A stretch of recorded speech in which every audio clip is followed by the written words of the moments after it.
A lot to talk about in this next hour. So, Ed, I'll welcome you in. Another.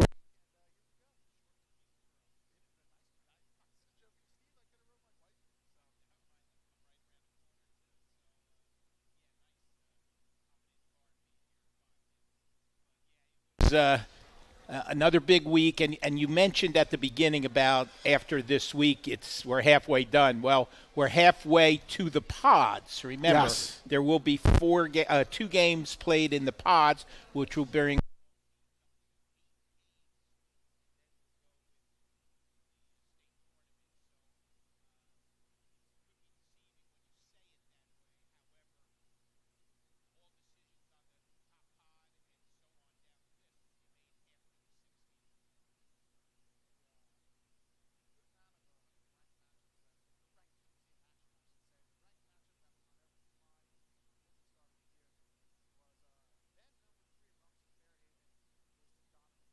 Was ranked 2 at the time. At Borden Stadium last Friday night was our block game day countdown game of the week. You were on hand. I was there as well covering the game. And once again, another impressive performance.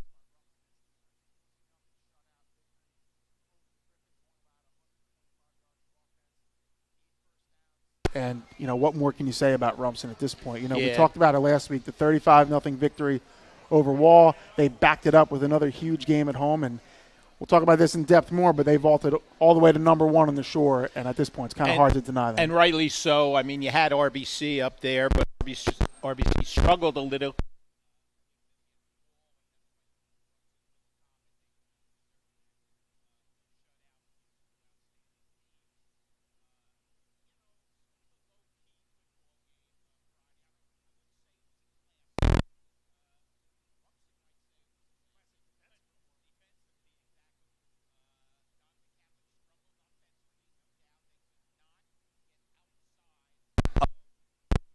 Bulldog defense just could not do it. Not with kids like Moriarty and Lista playing, on defense for the Bulldogs. I mean, Lista was going sideline to sideline, making tackles, and when they tried up the middle, which they did, and had a little success on their last drive with their quarterback Butler up in the middle there, but Rumson was in full command at that entire game. Yeah, the Griffins got, I think it was around the 10-yard line, late in that first half, had a field goal attempt to go wide. They got to the 25 later in the game, but Rumson had a big stop on 4th down, actually forced a fumble. That drive that got to the 10, that's the only series all season that an opponent has gotten inside Rumson's 20-yard line. So that just shows you how well the Bulldogs have been playing. You mentioned John Lista, Aiden Moriarty, they're outstanding seniors. Also Ryan McKay, senior linebacker. What's even more impressive is those 3 that we mentioned, they're the only 3 returning starters on that team. So you had 8 new starters on that defense, and they've been excellent. And that goes to show you the depth of the program, that kids are ready to step in and perform at a high level, and, of course, that coaching staff they have over there. Jerry Schulte leading the way. They do such an excellent job. You can name them all, and they're tremendous. It helps, you have 2 former head coaches on the staff and great head coaches in Rich Mosca and John Wagner, and just every year they churn out a winning product, and their down years are successful years for most other programs, and then they come back and you see how they've started the year. Just extremely impressive for the second week in a row. I did say that Donovan Catholic struggled a little bit offensively, but defensively they were pretty tough. Okay, I wanted to mention a couple guys on the Griffin defense. Connor Farrell, yes. 13 tackles. Now keep in mind that Rumson had the ball the majority of the game, so these stats might be inflated a little bit. Dante Vermeeri, 12 tackles, and then unbelievably, Nat Ianella, 22 tackles on the Griffin defense. Those are big numbers, Bobby. They certainly are. So Rumson off to a fantastic start, up to number 1 in the Jeep Store Shore Sports Network top 10. Bulldogs have a bye this week, so they get some rest. Much deserved and much needed, too. They played 5 games in a span of 2 days, and 2 games in a span of 5 days, and did so against Wall and Donovan Catholic. Elsewhere, we talked about Wall. They bounced back, not with a victory, but certainly played a lot better, but it was Red Bank Catholic coming out on top, 20-16 in a pivotal game there on Friday night at Count Basie Field. A late drive by the Caseys ended in a touchdown pass from Alex Brown to Alex Bauman. Brown, a little bit of a shaky start, 2 interceptions the first half, but came up clutch, 2 touchdown passes in that fourth quarter, Ed, and it was a 20-16 win for the Caseys. What did you take away from that game? Because I remember being at Rumson, looking on, checking Twitter, looking at the scores, and right away you saw Wall answered a touchdown by RBC, then was up 16-7 going into the fourth. I think a lot of people figured Wall would respond. What was your takeaway? Well, Wall has been living on their defense for the last quite a few years, and I thought they had enough in the tank to make, to keep that lead. Unfortunately, Alex Brown transferred in from Modern Day over the summer and took care of that. And, hey, you got to give credit to RBC. It's not easy playing as the top dog in the Shore, number 1. Of course, they are now dropped down one spot with Rumson overtaking them because of the closeness of that football game. But, yeah, I give Wall – everybody's wondering when Wall will snap out of this 0-2 start. If they want to try and get into that Final Four in the Shore, they got to start winning football games. Absolutely, because, as Yogi Berra said, it gets late early. So – back to Wall, they played that game without Charlie Sasso, their outstanding senior linebacker, who was not only the reigning Shore Conference Defensive Player of the Year, but also the State Defensive Player of the Year. Also didn't have first-team All-Shore linebacker Colin Rye. Considering that, their defense played very well, only allowing 20 points to an explosive Red Bank Catholic offense. And then Wall's offense got back on track. Jake Davis over 100 yards rushing, something they really couldn't do at all in Week 1. But, they're still 0-2. RBC sitting there at 2-0. They were number 1 last week. They go down to number 2 in the Shore through no fault of their own, really. It's because Rumson went out and took it. So Wall, like Rumson, gets a really needed bye week for them. Try to get healthy and come back in Week 4. We have a bunch of undefeated teams. A lot of them played Week 1, didn't play Week 2. So there's a lot of 1-0s out there. Some of the 2-0 teams, Southern Regional, escaped the jungle with a 21-20 victory over Jackson Memorial. Jaden Brown, a late touchdown run late in the third quarter. And that held up. Jackson scored in the fourth quarter, could not convert the extra point, and the Rams held on. So Southern 2-0, and that's their first time starting 2-0 in back-to-back seasons since I believe it was 2007 and 2008. So it's been a while for the Rams, but they've shown they're going to run the ball. They're going to be successful with it, and I thought their quarterback Nolan Schuberger had a big game, not statistics-wise, but just to come out and show that if he has to throw it, he can do that and make things happen, and that really helps. Teams can't stack the box too much against them. Yeah, you mentioned those undefeated teams. There are 9 teams that are 2-0. Okay, so that will be cut each week as we proceed. And the other thing I wanted to mention was Rumson getting that bye this week. They'll come back in 2 weeks against a pretty good football team in Lacey. Mm-hmm. There's a good chance Lacey may be 2-0 going into that one, and they're gonna have a ball game there because Lacey can run the football, and we'll see the Rumson defense and how well they play then. Speaking of Lacey, that was what we're going to get to next. A great occasion on Friday night. Head coach Lou Versillo, his 300th career victory with Lacey's 28-14 win over Brick. Versillo, the only coach in Lacey history since they started the varsity program in 1981. So this is 41st season on the sidelines there. 300th win. And obviously it was a great scene down in Lacey. They were also our Jersey Mike's Team of the Week, so you can check that out on shoresportsnetwork.com. Nice banner for Coach. And he's just the second coach in Shore Conference history to reach 300 career wins, joining, of course, legendary Brick coach Warren Wolf. And you've known Lou for a long time, and they tried to get it for him last year, scheduled some games. They had that game right at the end of the season against St. John Vianney, didn't get it done, so they kind of had to sit on that all season. But they come out in their first game and get the win for Coach. Well, Monday morning, bright and early, I called Lou, and heard about 30 kids in phys ed class screaming behind him. So, but he talked to me for about a half hour, and very low key. Mm-hmm. To say that he didn't know about it would be an understatement because he knew about it. Okay, and like you said, he had to sit all winter, after last year with that 299 victories. But, yeah, I mean, what could you say? He is a legend, in the Shore, and the kids are lucky to have him.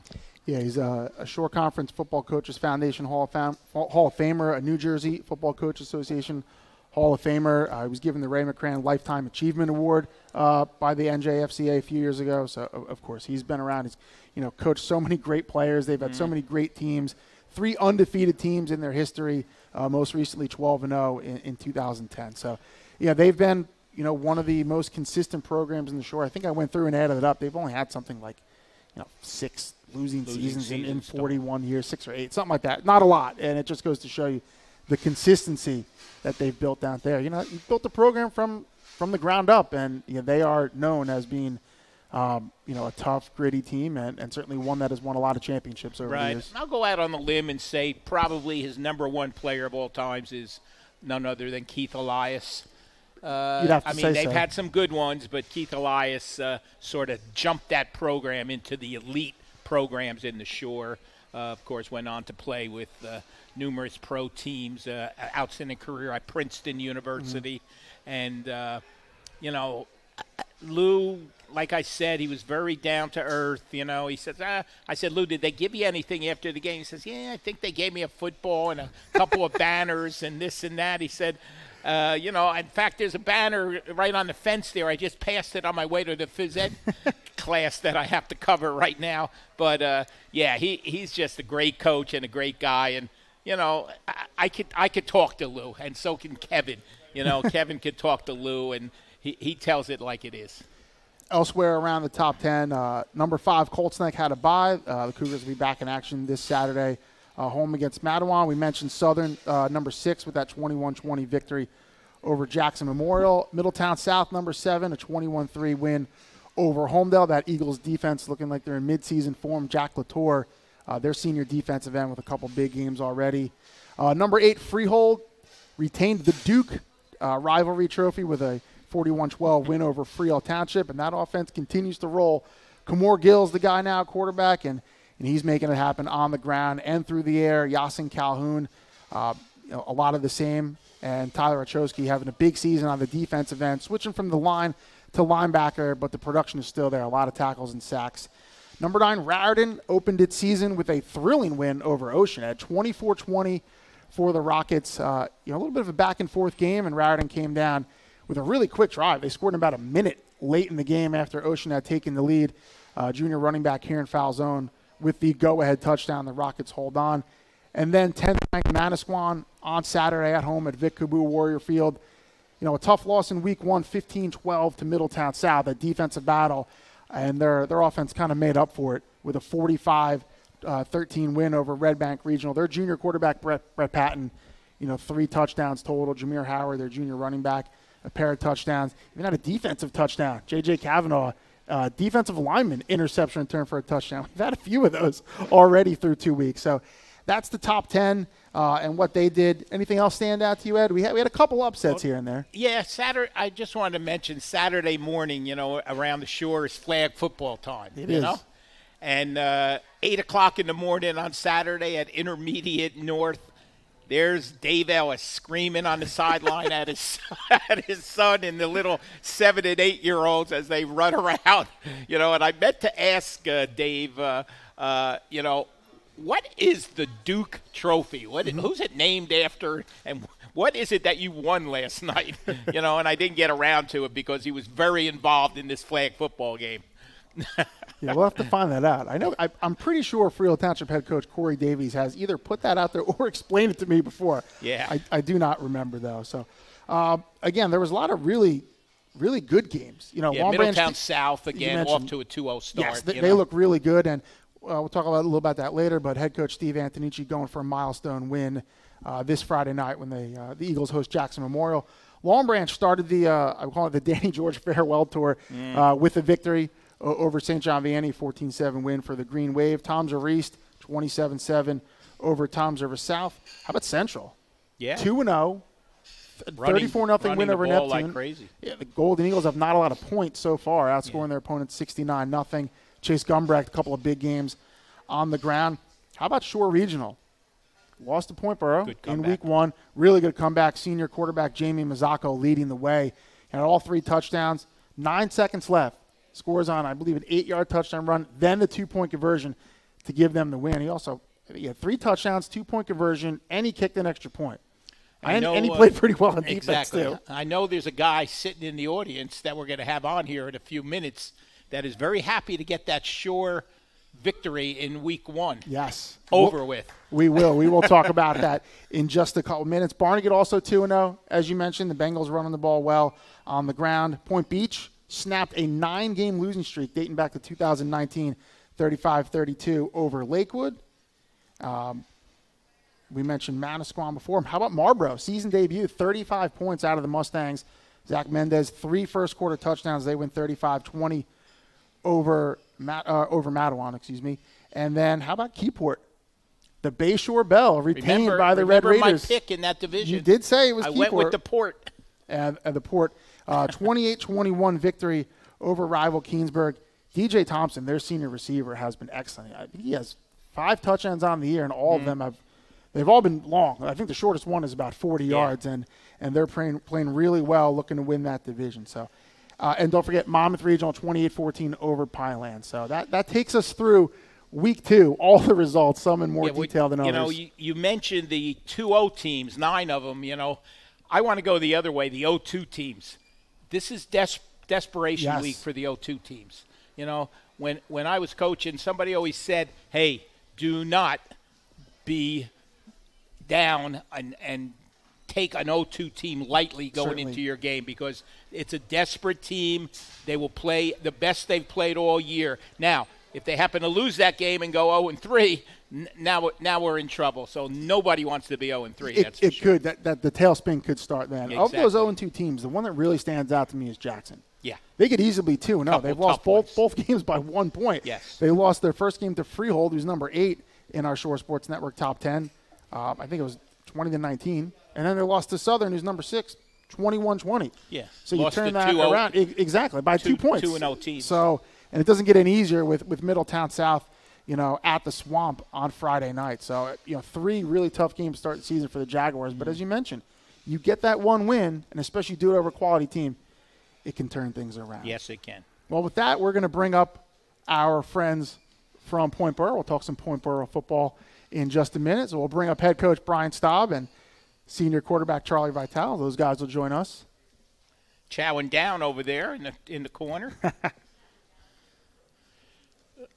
Good size. Good to see you Charlie guys. Vitale.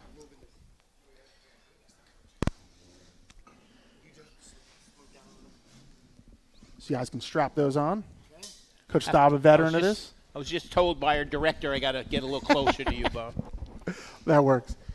Before we get going, I want to tell you about Varsity Link, the sponsor of our Coach's Corner all season long. It's the Athlete's Social Media Network, the first social media platform designed as a recruitment tool to help enhance an athlete's opportunity and a coach's recruitment process.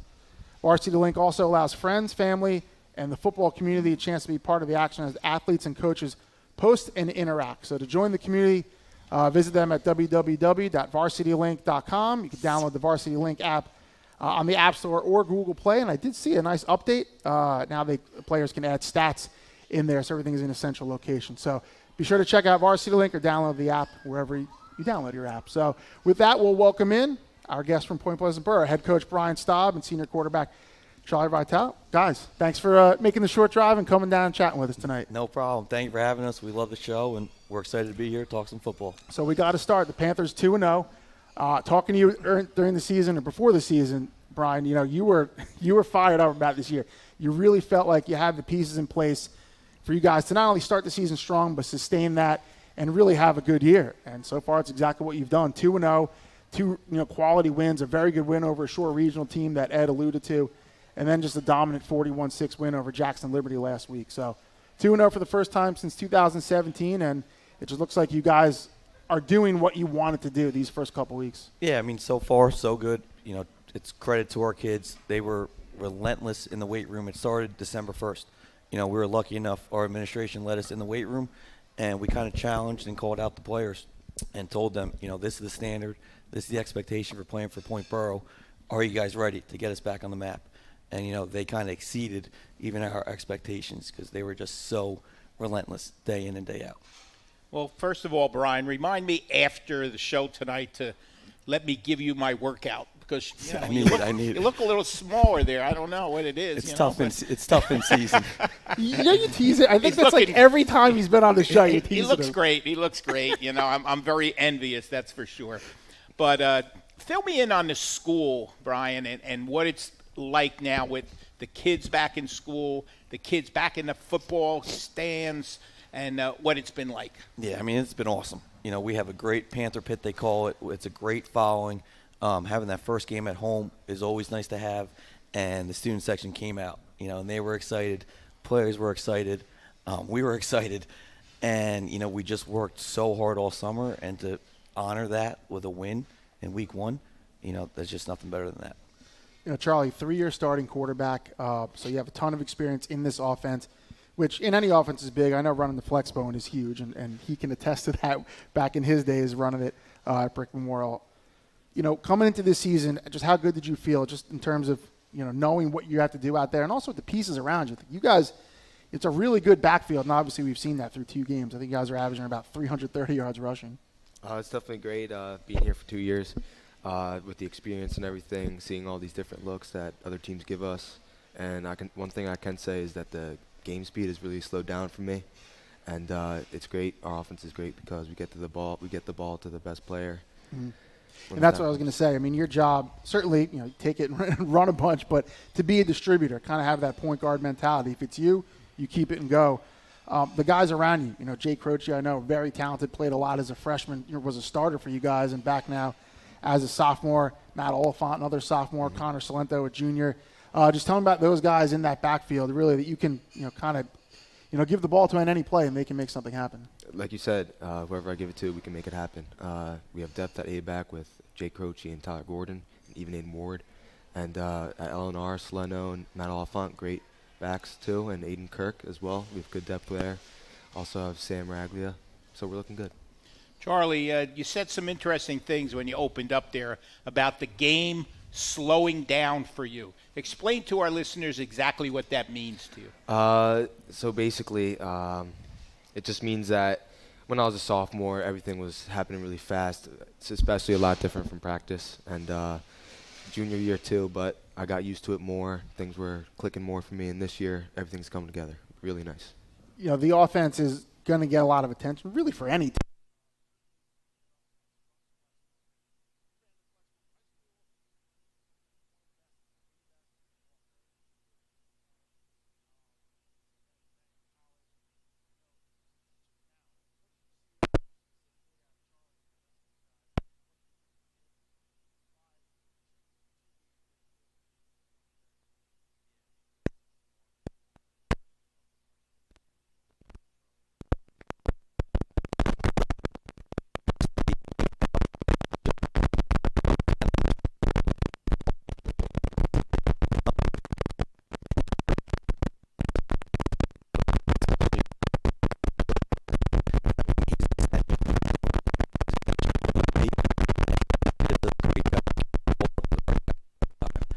Sorry, and a major factor.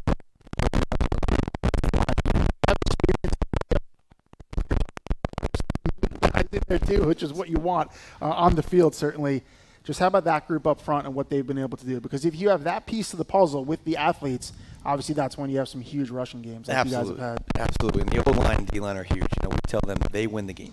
The skill guys might get their name in the paper and all that, but the O-line and D-line win the game. And it starts with our coaches, Brian Canary and Kyle Ryan on offense, and Dan Drimkowski and Eddie Kendall on defense. They do such a great job. And we did bring back like 2 to 3 linemen.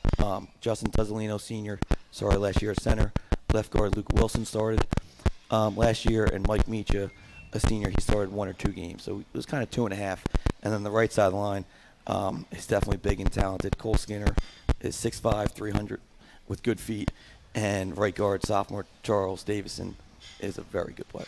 Brian, without giving away any offensive secrets, okay, does Charlie know what side of the line we're running the ball, left or right, when you make that call on the zone read?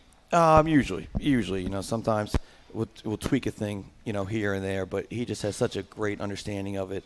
And like he said, the game speed slowed down where that dive key, whether to give it or he keeps it, he's just reading at such a high level. and he's done a great job. When it's a give, he gives it to Croche or Gordon. When it's a pull, he keeps it himself. And we've done a good job the past 2 years getting the ball to the pitch phase, which is tough in high school. Okay, Charlie, here's the key question now. Are you going to throw the ball ever? We'll see. We'll see. That's all up to Coach Staub on that one. I'll tell you on Friday. I mean, I'm sure you'd love to throw the ball a little bit more, right? Yeah, it would be nice. There you go. See, But Coach, look, it's did you not hear about that? it's about the It's efficiency, about W's and L's, and the right? big plays. You want to hit a big play when it's open, I think right? we were 3 for 4 versus Liberty. We'll take that. We will take that. Day, right? I want to ask you about something that Coach Staub mentioned earlier, just about the Point Brewer community, what it's like Friday night at Al Sander Field for a football game, and I've covered so many games there, and it's an awesome atmosphere, and we didn't have that last season, especially for you in your senior year, to now run out to that field, to have that crowd there, to have that whole atmosphere. Just what was that like, and how exciting was that? Because that wasn't the case last season. It definitely tremendously changes the experience, because I remember sophomore year it was great, everything was great, and then junior year it just took a sharp downhill turn from that, and then here to have it all back, it just makes it twice as better. Like the whole community coming together on a Friday night, the little kids lining up down that gravel path, greatest feeling ever. Yeah, that's a special thing about any program, certainly at a small school, a close-knit community like Point Pleasant Borough is. And then, like, we always talk about this, too. Like, Al Sander Field is like a neighborhood field. Like, it's right there. You have those houses there. People are walking to the games. Does it, from your perspective, does that feel special when you're playing there just because of all those other things that go into it? Yes, definitely. And growing up as a child, my brother used to play, and I'd always be on the sidelines and just waiting for this day to come. And it's finally here. Sometimes there's better games on the behind the goalpost on the baseball field back there. Got about 150. Future 7 Panthers. and 8 and 9 future Panthers The little running kids around they down get there. after it. When you're sitting doing a game up in the booth, you glance. If the game is boring, you glance over there and some good plays. You should check that out. They're getting ready. We will. Okay, got to travel to Asbury Park now. Yes, sir. Now, first of all, settle an argument that we've had. Is the turf blue at Asbury? No. It's green. No, it's green. Yeah, it's definitely thank green. you. I watched a lot of film this thought week. it was It's definitely blue. green. No, that would be cool.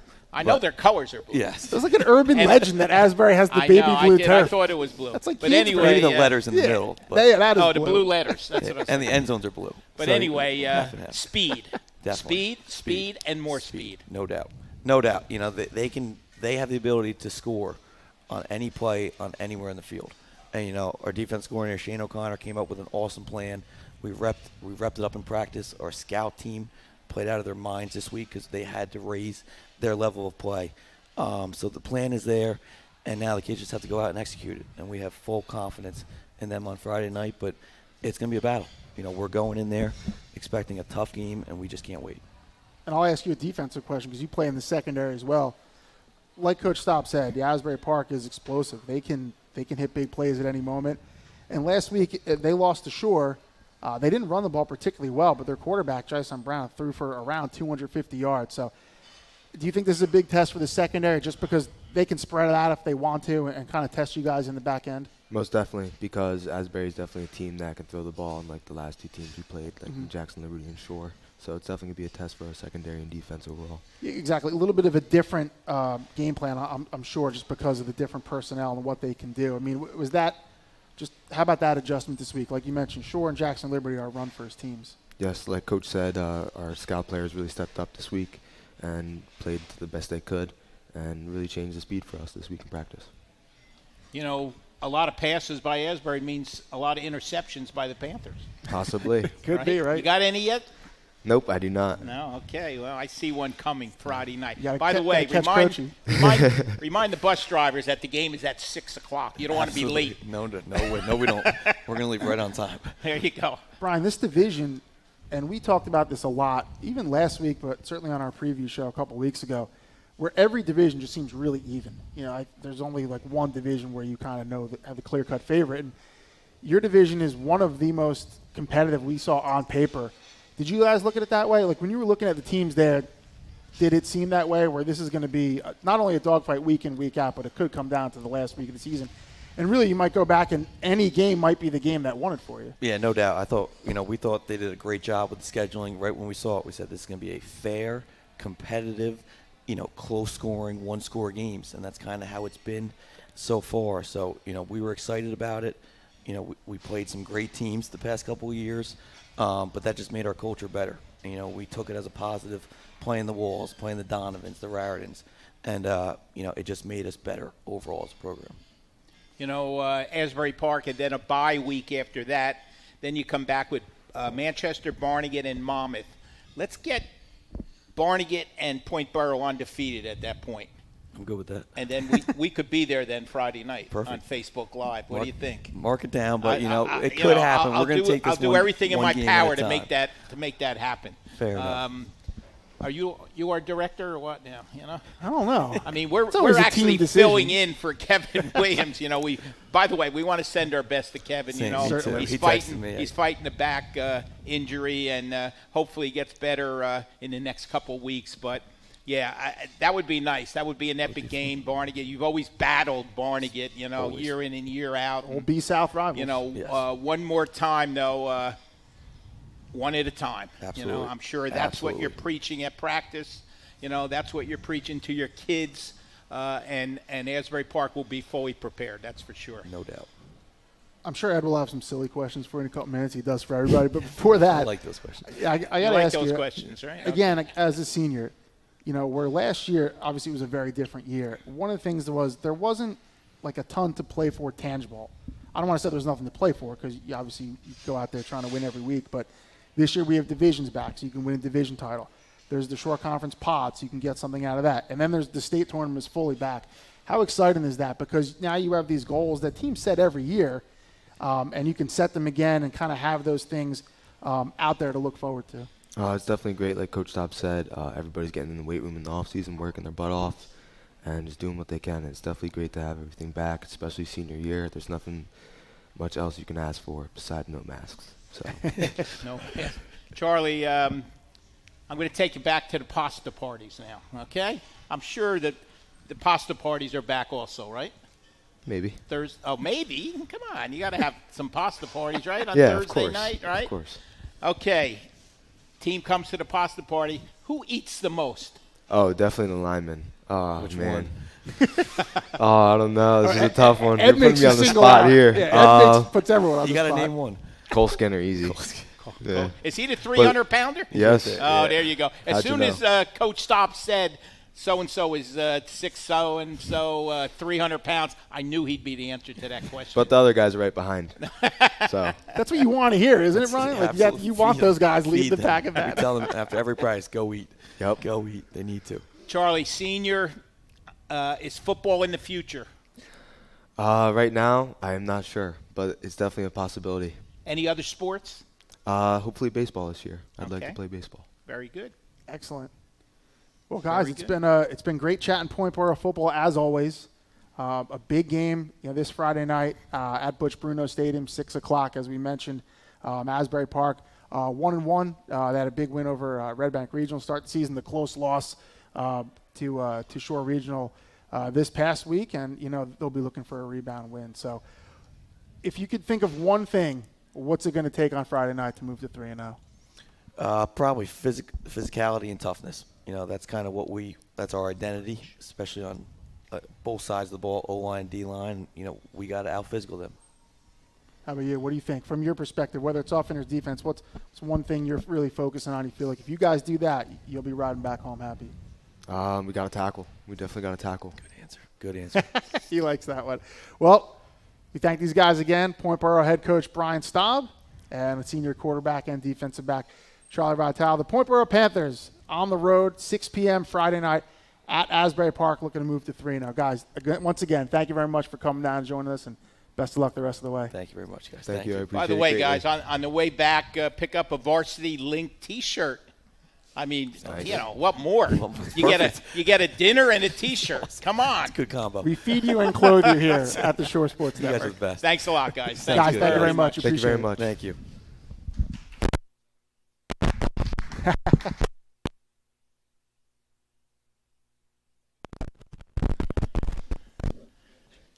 Seamless transition. Look, it's live. I would say it's live television. Did a great job, Charlie Vitale. 3-year varsity letter winner, very comfortable in front of the mic, be taking our jobs pretty soon probably, Nice-looking kid, huh? Solid, tall for a quarterback. Look, three-year can starter. Run the ball. I was saying a 3-year starter in this offense. And look at that. Now he's getting his picture taken. What more could these guys want? It's a full evening here at River Rock. And we didn't get to mention his numbers so far. 268 yards rushing and six touchdowns in 2 games. Had a 4-touchdown performance last week, and they've been pretty balanced, the Panthers. Matt Oliphant, you mentioned the sophomore running back, 15 for 95, 3 touchdowns, all came last week. Connor Salento had a big opening week, 6 carries, 117 yards, and a touchdown. Jake Croche, doing the dirty work there at A-back, 22 carries for 102 yards, and averaging 330 yards rushing a game. I'm sure they want more, but 330 will get it done most weekends. Defensively, when I went into a game against a flex bone team, you got to set your priorities of who do you want to stop, and I think Charlie knows that he is the guy that's got a number 1 on his back this week if I'm sitting in the Asbury Park defensive meetings. Okay, he's the guy you got to stop. You stop him, and then you work your way down. Then you go to Croce in the backfield and so on. And then if you stop those 2, then you've got to be careful in the air because he'll pull it down and throw the football. He's itching to do that, that's for sure. But he's the guy, when you come in with 286 yards in 2 games and 6 touchdowns, he's the number 1 guy that they'll have to stop. And Brian Staub knows that. The offensive coaches know that, and they will adjust from there. I got to ask you, as a former defensive coordinator who's used to drawing up these game plans and trying to stop it. When obviously in the option game, the quarterback's going to be the number 1 guy 9 times out of 10. But when a team has shown on film like Point Bar has, where they have an A-back who can punish you, and if you don't count for him, can break it, and they have the 2 slots or the wings, that have produced so far, that has to give you more to think about because the quarterback will distribute the ball if it's there. He's making the right reads. Yeah, that's when you've got a good football team. That's when the W's are going to start, lining up in the win, as far as the wins are concerned. When you've got 3 or 4 kids that can carry you when somebody has that off night, that's very important. Now, you go to the other side of the football, if I'm coaching the defense for Point Barrow, okay, I'm telling them if something happens and we give up a long one, if we give up a home run, maybe even 2 home runs, we can't go into the proverbial tank. We've got to fight back because home runs, a head coach once told me home runs don't count. I said, well, I see 7 on the scoreboard. To me they count. But that's important. Don't get upset if they hit a long one on us because it's a long football game. It's marathon. It's not a sprint. Yeah, to use a baseball term, you have to have that closer's mentality. Yes. You give up one, just shake it off and get right back to work because you're right. That can snowball pretty quickly. Yes, it can. We'll get to the Week 3 games in a minute. I want to touch on some of the top performances from last week. These players are up for our Beacon 70 Player of the Week awards. You can go on shoresportsnetwork.com, cast your vote for those players. That voting ends Thursday at noon, so still plenty of time to get in your vote. Joe Bealey, Point Beach quarterback. How about this? Well, as I mentioned, the Garnet Gulls snapped the 9-game losing streak with the win over Lakewood. Threw for 91 yards and a touchdown, ran for 42 yards and a touchdown on 8 carries, had an interception return for a touchdown, and then had 11 tackles, tackle for a loss, and a pass breakup on defense. It's pretty good. Full in the office. JoJo Bivens, the Barnegat running back, as we mentioned, 37 carries for 208 yards and 2 TDs. He is the workhorse so far, with 69 carries through 2 games. Every year somebody just seems to come out of nowhere and has that kind of year. Bivens is one of those players so far now that has really stepped up and carried Barnegat. I felt so good for Coach Covine. Coach Zacone over at Point Beach. I'm talking about Barnegat coming out with a W because – in past years, we've always been sort of a jinx, we have a little bit. You come on the coach's corner on Wednesday night, and then you go out and lose a football game. It happened more so than not, and I was happy for him taking over for Robbie Davis to come out and start the season 2-0. It's tough on us because it's hard to get guests if they're dropping like flies after that. Exactly. Another player with a strong game we mentioned, Jake Croche, the outstanding sophomore from Point Vero. Good game on the ground, 10 carries, 60 yards. If you average 6 yards a carry, doing pretty good. But he had 2 interceptions on defense, one of which he returned 40 yards for a touchdown. So that was a big one. Kamor Gill, the aforementioned Freehold Borough quarterback, 183 yards rushing, 3 touchdowns, 10 of 14 for 168 yards passing and a touchdown. I joke when I say that's all in a day's work, but it really isn't for Freehold quarterbacks. Like, that's what you see week in and week out for them, and they have hit the ground running.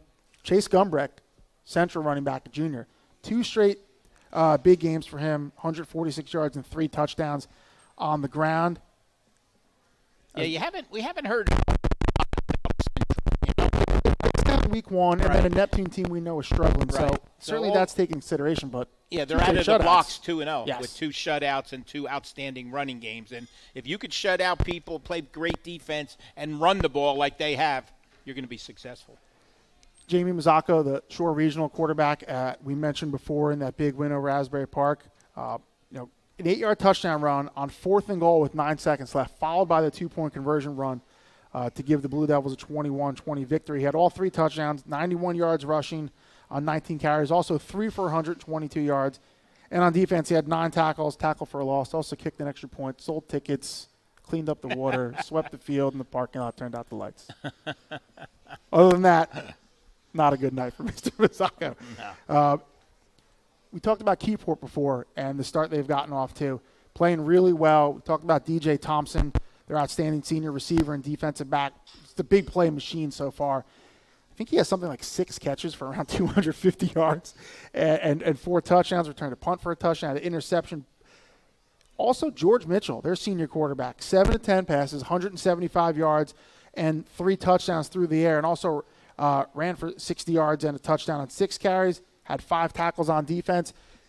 You see a theme here. The small schools, these guys are playing both ways, and the top players have to get it done, not just on one side, but on both sides of the ball, and that was certainly a big one. And we'll stay on Keyport for a minute because I want to give the Red Raiders some due so far. That's a division that we looked at. We knew it was wide open, that national division there, the small school division, and they came out of the blocks. Metuchen, non-conference victory, a good win, scored 37 points. You don't know what to take from that because it's an out-of-area team, but a win over a Keensburg team, which we knew was going to be pretty good. It's such a big rivalry game, an emotional game. And you picked the Red Raiders to win that division. So far you're looking pretty good on that prognostication. By the way, I know Kevin, is not here, but do you know who the leader is in our Shore Sports Network? The picks? Picks? It's got to be you. That's why you're bringing it up. It is me. You wouldn't be bringing it up if it was Harmon. It happens to be me. And that doesn't occur too many years, if ever. So keep that in mind out there. Look for my picks and, get right on my coattails. A few last players to mention from week 2. Brett Patton, the Manasquan junior quarterback. He's a big-time dual threat, and we saw flashes of that last season as a sophomore. I think we're going to see a lot more from what we saw last Saturday. 14 of 16 passing, 161 yards, 3 touchdowns, ran for 52 yards and a touchdown, 6 carries. That's an element at the quarterback position that Manasquan's offense has not had in a very long time. And throughout their history, it's been few and far between. So you know what Manasquan's offense looks like? It's a power eye offense. And they still run a lot of that, but they're also in shotgun a lot, running some empty sets. It's a little bit of a different look for the Warriors. Yeah, a couple of good sophomores. I'll mention another one at Brick Memorial. They're back in action this week. 1-0, good start against Howell. They'll travel to Toms River South, the home of the Indians, and put Connor Dietz back on the field as a sophomore quarterback. He's going to be a good one. He's pretty good right now, but he's going to be better in his junior and senior year. Yes, had a strong showing, multiple touchdowns in the week 1 win over Howell. Right. Lacey junior running back Dominic Perrone. How about this coming out of the gates? 173 yards rushing and a touchdown on 21 carries in the win over Brick to give Lou Versilva's 300th win. And then Christian Rodriguez, the Long Branch quarterback, 9 of 10 passing, 143 yards, 2 touchdowns, ran for 81 yards on 15 carries. So a very strong start for that senior. Those guys and more are up for our Beacon 70 Player of the Week award. So you head to shoresportsnetwork.com and give those guys a vote. Vote often. Vote as many times as you want, and we'll see who the winner is on Thursday afternoon. We're going to talk some Week 3. Okay, I just wanted to mention one more player. Absolutely. That we should keep an eye on because he's slowly getting back into action. That's Lacey Scott Stevens. Yes. Okay. Very bad knee injury and coming back slowly. He played a little offense last week at the fullback position, blocking for, as you mentioned, Perrone. Yes. And then Coach Versilla put him into the game on defense where he's an all-shore linebacker, I believe, right? First team all-shore linebacker. And he single-handedly, or I shouldn't say that, with the rest of the defense, came up big, stopping the Dragons. They played Brick because Brick started running the ball on Lacey, and that's when he put him into the game. They put the closer in? Yeah, he put the closer in for one possession and came up big, and then the game just, turned around from that point on. But keep an eye on him. They're slowly getting him back into action, and if he becomes a two-way starter for the Lions, it's going to be big for them. Yeah, he can certainly be a force to be reckoned with when he's Yes. healthy. One thing I love about Lacey's stats when they send them in to me after the games, again, it's how you know you got a good fullback when they make sure they get his pancake blocks in there. 7 pancake blocks for Stevens in the win over Brick. So you look at that, no wonder Perrone. A lot of running room out of there. That first linebacker is not getting to him there. So $173 on the ground and a lot of Mr. Stevens to thank for a lot of those yards. Yeah. Varsity Link, we thank them for sponsoring the Coach's Corner tonight and all season long. It's the Athlete Social Media Network, the first social media platform designed as a recruitment tool to help enhance an athlete's opportunity and a coach's recruitment process. Varsity Link also allows friends, family, and the football community a chance to be part of the action as athletes and coaches post and interact. So join the community. Visit them at www.varsitylink.com or download the Varsity Link app on the App Store or the Google Play Store. That version 1 was out. I know they've been doing updates, fast and furious. So make sure you check that out for all the new enhancements as they try I'll to get that also thing going. throw in a plug for Friday night. Yes. Our Butcher Block Game Day Live will be at Donovan Catholic as Toms River North, the Mariners, invade the Griffins of Donovan, looking to get back into the win column. North started with a tough loss to Colts Neck, so they come in 0-1. Donovan will come, be at home at 1-1. But yours truly will be hosting that Facebook Live page with Steve Meyer as my main man there. And unfortunately, we won't see you there, Bob, right? You're going to be attending another game. I'll be somewhere. I haven't pointed it down yet. This is you're weekend. not getting a week off. No.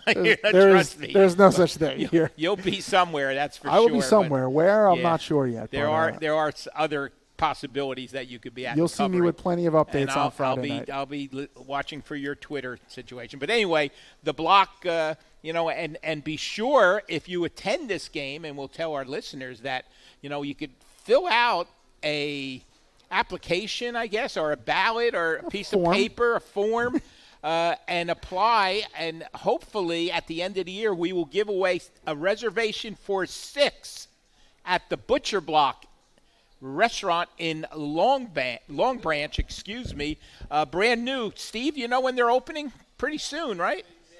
Yeah, mid-October they're reopening. They put in a bar. Oh, yeah. I know you're interested in that, Bob. But they put in a bar and redid the entire restaurant. Supposed to be fantastic. We did a couple shows there in the past last year, and then they closed down after our shows. I don't know what that means, but and then they redid the entire. Yeah, we shut them down. They redid the entire restaurant, and it's supposed to be fantastic. But anyway, we're giving away reservations for 6. And that includes Ed driving the limo. Limo where they'll pick you up, all 6 of you, take you up to Long Branch, and then bring you home. I think they bring you home, right? Or they leave you there? No, they will bring you home. That'd be awkward. Hey, and believe me, the Butcher Block is an outstanding restaurant, and it's, that's worth some coins, reservations for 6, that's for sure. It'll cost you some shekels, but yes. it's it's well worth it because it is an outstanding restaurant. Right. And it's going to be even better once all the the enhancements have been done and they open the doors back up. Their owner, Tommy D'Ambrisi, has been a great supporter of Shore Conference football, former standout quarterback at Monmouth Regional, record holder at Caney University. And once again, we thank those guys for their support of Shore Conference football. So, yeah, I was just going to say, look for the truck at the Shore Conference green and white, mobile, where we'll be stationed and we'll have the forms there to fill out. Doesn't cost anything. I mean, where could you go nowadays where it doesn't cost anything and you could possibly win, $1,500, $2,000 worth of prize money, It's pretty good. That's real good. As a matter of fact, Steve wasn't there last night. He had to go to last Friday. He had to go to a wedding, so I quickly filled out about 25 forms. Who's this guy with the alias? Nah, not real. Ed shows up with the Bobby Valentine glasses on. I put down all 6 of my grandkids. They filled out one and so on. Nah, I'm only kidding. I didn't. None of us are eligible to win that prize. Okay. Thank you for bringing that up. As I said, as close as we'll get, Bob, is I'll be driving the limo. And you'll be cleaning the windows. Busting the tables. With that, we're on to week 3. As Ed mentioned, Tom's River North visiting Donovan Catholic in our block game day countdown game of the week. That's in the American Division. Colonial Division, Holmdel 1-1 visits Manalapan 1-0. Braves coming off a bye, looking to move to 2-0. We talked about Jackson Memorial at Middletown South. To me, a very intriguing game. You have Jackson at 0-2, but 0-2 with 2 one-point losses. Middletown South 2-0, and head coach Steve Antonici going for his 200th career victory. Some success he has had in his tenure there at Middletown South. Unbelievable. One of the best coaches in Shore Conference history, one of the best coaches in the state. He's going to go for a milestone victory there. The Constitution Division, we have Manasquan at 1-1, visiting an Ocean team who not 0-2, not quite the same as Jackson Memorial, 2 one-point losses, but a 1-point loss and then a 4-point loss. So Ocean's 0-2 by a combined 5 points, a team that could easily be 2-0 or 1-1. So that should be a pretty good game with the Warriors visiting there. And then Raritan, this is our only ranked matchup of the week. It's number 9 Raritan visiting number 2 Red Bank Catholic on Friday night at Camp Basie Field. Very tough order for the Rockets. That's probably going to be the toughest opponent they see all season, notwithstanding a team they could face in the state playoffs if they get there. But yeah, that's a non-conference, non-division. Well, no, that's game. A divisional game. They're in the same. That Red Bank Catholic is in that division. Oh, that's right. I forgot. Red Bank Catholic is not in the American. You're right. That's right. Should have been, but they're not. That's a discussion we've had and for another day. But Raritan at RBC on Friday night. Tom's River East visiting St. John Vianney. Middletown North at Lacey. Middletown North coming off a bye. Lacey looking to continue after the big win. Getting Versilla's 300th, and then Howell at Brick. We'll get to the rest of them. Any of those games stand out to you besides the one we mentioned, Jackson Middletown South, or you can elaborate on that if you'd like. Well, Borough and Asbury is a big game. Barnegat looks like they're on the road to possibly 3-0, and coach down there doing a nice job. Shore, Manchester, each 1-1. Interesting there. The winner of that one will step up and challenge Point Borough and Asbury for that crown. And I mentioned Brick Memorial in South. Brick Memorial looking to be 2-0 for the first time in a while, playing in their division there. What is that division anyway? The Independents? The Independents, yeah. The Independents Don't worry, you'll learn them by the time the season's over. No way will I learn all of them and tell me. You could give me a quiz right now and I would fail it, that's for sure, as I did most of my quizzes in school. When I looked at this week's schedule, whereas you looked at week 1, there was tons of big games. When you looked at last week, there was a lot of big games. You knew right away. This week, the big games don't jump out, but there are a lot of important division games that we don't know if they're important yet. Like, we'll look back in a couple weeks and say, wow, that was a big game. That Manasquan Ocean game was a big game, or that Holmdel Manalapan game was huge. Look what happened here. You can go on down the line through all these divisions because, as we've talked about a bunch, they're very even. Yes. So you don't know what to predict. Here's my prediction. This week will not look good for us on the picks. I think if someone hits on like 14 of them, I think they've done a really good week because I think there's so many games that could go either way. That's why I gave my update of me leading because that will not happen after this week. You don't think so? You are correct, okay? This is a tough week because there's a lot of even games in those other divisions, you know. I think it will become, as it plays out, the American –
to the Red.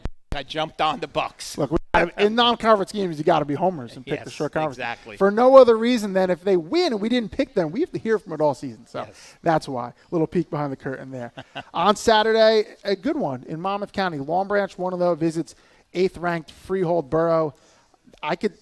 That's a game where, Freehold is the favorite. I'm sure most of us will pick them, but, Long Branch with a nice showing in their season opener in week 2. Then we have the rest of the Saturday slate. Matawan at Colts Neck, so number 5, Colts Neck back in action. Monmouth Regional at Keensburg, Point Beach at Keyport, and then a Saturday night game in Lakewood. Lakewood getting the portable lights out for a night game. The Wildcats of Pinelands will be visiting the Piners, and that is our Week 3 slate.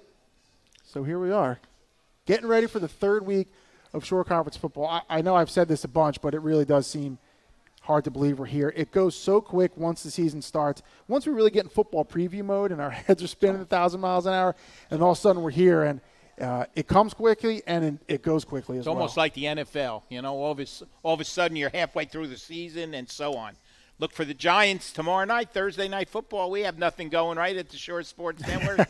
Giants, Thursday night, travel to Washington. And our thanks to the River Rock here in Point Pleasant, and it was nice that the Panthers in attendance were featured tonight in their hometown. A great night. That's going to do it for us. Be sure to pick up a copy of the Shore Sports Network Journal. Pick up a copy. Our football preview. You can find that at Jersey Mike's. Outstanding. All around the shore. And if you're in school, a student or a teacher, they are in your school building, your main office. If they're not, let us know. We'll drop some more off there. So, as Ed said, special thanks to River Rock Restaurant and Marina Bar here in Brick